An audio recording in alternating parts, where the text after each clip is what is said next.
212 রানের বিশাল পাহাড় গড়ে শেষ পর্যন্ত ম্যাচ জিতেও টি-20 বিশ্বকাপ 2026 থেকে চরম হতাশাজনকভাবে বিদায় নিল পাকিস্তান। হ্যাঁ, লঙ্কানদের বিপক্ষে জিতেও লাভ হল না, উল্টে শ্রীলঙ্কায় তাদের বিদায় ঘণ্টা বাজিয়ে নিউজিল্যান্ডকে তুলে দিল সেমিফাইনালে। পাল্লে কেলেতে সুপার 8-এর এই মহা গুরুত্বপূর্ণ লড়াইয়ে পাকিস্তানের সামনে সমীকরণটা মোটেও সহজ ছিল না। তাদের শুধু জিতলেই হতো না, দরকার ছিল বিশাল ব্যবধানের, কারণ এই গ্রুপ থেকে ইংল্যান্ড আগেই সেরা চারে নিজেদের জায়গা পাকা করে ফেলেছিল। তাই লড়াইটা টিকেছিল কেবল পাকিস্তান আর নিউজিল্যান্ডের মধ্যে। কিন্তু আপনি যদি ভাবেন যে পাকিস্তান এই ম্যাচের জঘন্য পারফর্ম করে টুর্নামেন্ট থেকে ছিটকে গেছে, তাহলে আপনি সম্পূর্ণ ভুল। কারণ আসল খেলাটা তো ঘুরে গেছে শেষ 4 ওভারে আর শ্রীলঙ্কার সেই লড়াকু রান চেজ করার সময়।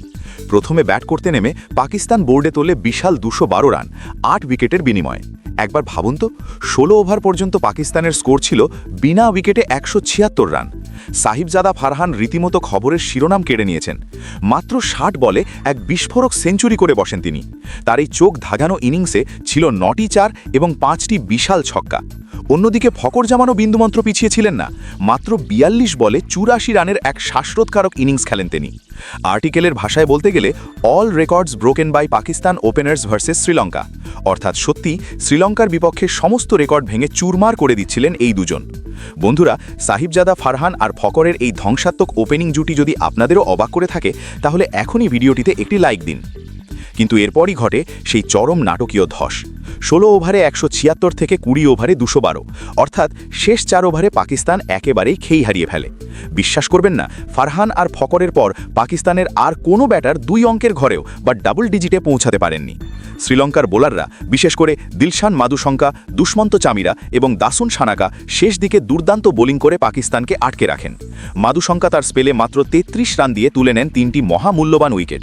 দাসুন সানাকা 4 ওভারে 42 রান দিলেও 2টো উইকেট পকেটে পড়েন। চামিরা নিখুঁত লাইন লেংথে বল করে পাকিস্তানের রানের গতিতে লাগাম পড়ান।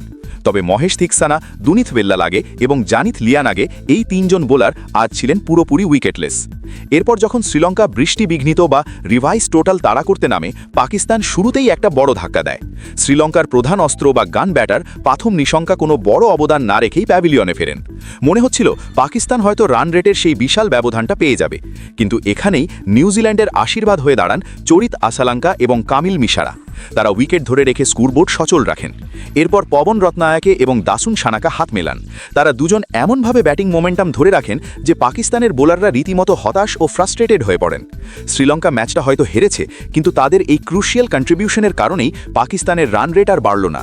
পাকিস্তান ছিটকে গেল আর নিউজিল্যান্ড সোজা চলে গেল সেমিফাইনালে। একজন ক্রিকেট বিশ্লেষক হিসেবে আমার পরিষ্কার মতামত হলো, পাকিস্তান এই টুর্নামেন্ট থেকে বিদায় নিয়েছে তাদের মিডল অর্ডারের চরম অপদার্থতার জন্য। যখন 16 ওভারে আপনার বিনা উইকেটে 176 রান থাকে, তখন শেষ 4 ওভারে মাত্র 36 রান করাটা টি-20 ক্রিকেটের রীতিমতো অপরাধ। শুধুমাত্র 2 জন ওপেনারের ওপর ভরসা করে বিশ্বকাপ জেতা যায় না। আর শ্রীলঙ্কা হারলেও নিউজিল্যান্ডের জন্য যে কাজটা করে দিল, সেটা নিউজিল্যান্ড আজীবন মনে রাখবে। আপনাদের কি মনে হয়, পাকিস্তানের এই লজ্জাজনক বিদায়ের জন্য কি শেষ 4 ওভারের ব্যাটিং ব্যর্থতাই সবচেয়ে বেশি দায়ী? আপনাদের মূল্যবান মতামত কমেন্ট বক্সে অবশ্যই জানাবেন।